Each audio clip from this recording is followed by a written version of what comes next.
Miyazaki రకానికి చెందిన మామిడి పండు ప్రపంచంలోనే అతి ఖరీదైన మామిడి పండుగ కింగ్ ఆఫ్ మ్యాంగోగా గుర్తింపు పొందింది.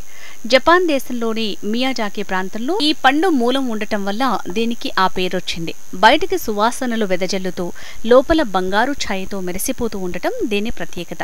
అంతేకాక అత్యధికంగా యాంటీ ఆక్సిడెంట్స్ ఉండటం, క్యాన్సర్ను నిరోధించటం, కొలెస్ట్రాల్ను అదుపులో ఉంచటం, రోగనిరోధక శక్తిని పెంచే గుణాలు కలిగి ఉండటంతో పాటు చర్మ సౌందర్యాన్ని పెంచే లక్షణాలు కూడా ఈ పండులో ఉండటంతో అత్యంత ఖరీదు పలుకుతోంది. మియాజాకి మామిడికి చెందని 20 మొక్కల్ని తన పొలంలో నాటారు ఈ సాగుదారు. ఈ పళ్ళు రకాలు అంటే అన్నిటికీ చాలా బాగుంటుంది సార్. పళ్ళు రకాలు మొత్తం అందరూ ఎత్తేనే బాగుంటుంది సార్. వీటి మీద మొత్తం అంతా ఆధారపడి ఉన్నారండి. మంచి పళ్ళు ఎక్కడ ఉంటాయి ఏంటన్నది అన్ని రకాలు ఉంటే బాగుంటుందని చెప్పేసి అందరూ కూడా ఆలోచనలో ఉన్నారండి. మనం పురుగుల మందులు కానీ ఏం కొట్టకుండా ఫ్రెష్గా ఉన్నాకి మనం వేసామండి. వేసిన తర్వాత మంచి కాయలు అయ్యి మనకి వచ్చే సంవత్సరం ఫుల్గా ఉంటుందండి కాపు. ఈ వైట్ నేరేడు ఉన్నదండి, చాలా బాగుంటుందండి. షుగర్ వాడుకున్న దేనికి వాడుకున్న ఉన్నవాళ్ళు కూడా కేజీ కాయల వరకు తినచ్చండి, చాలా బాగుంటుందండి. అదే బ్లాక్ నేరేడు ఉందండి, పిక్క లేకుండా ఉన్నది. అలాగే ఉన్నాయన్నీ చాలా బాగుంటాయి సార్. మా దాంట్లోకి వచ్చేసి ఒక 50 రకాలు మంచి రకాలు ఉన్నాయి సార్ 4 ఎకరాల్లో.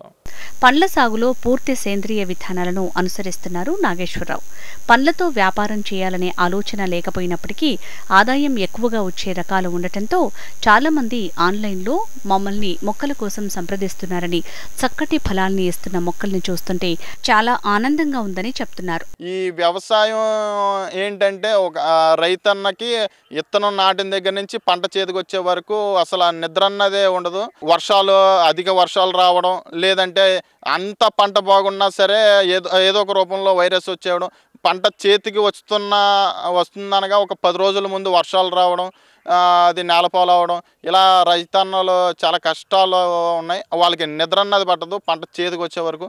అందుకని మేము ఇంకా అది కాకుండా అని ఇప్పుడు డాడీ ఏమన్నారంటే ఒక ప్యాషన్గా మనం ఒక 4 ఎకరాల ఫామ్ హౌస్ ఉంది, రెడ్ సాయిల్ సెట్ అవుతుంది, ఒక ఎక్స్పెరిమెంటల్గా చేద్దామని చెప్పడం. ఒక 2 months ఫ్యామిలీ మెంబర్స్ కూర్చుని స్టడీ చేసాం. ఏ వెరైటీస్ తీసుకురావాలి, తీసుకొస్తే మనకు బాగుంటాయి అని తీసుకురావడం జరిగింది.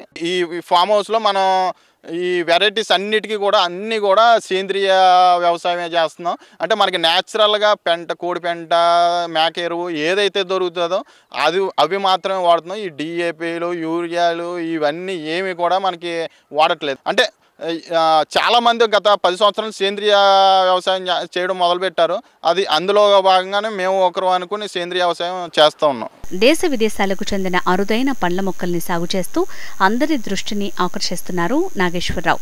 ఈ సాగుదారు సేద్యంలో మరిన్ని అద్భుతాలను సాధించాలని మనము ఆశిద్దాం.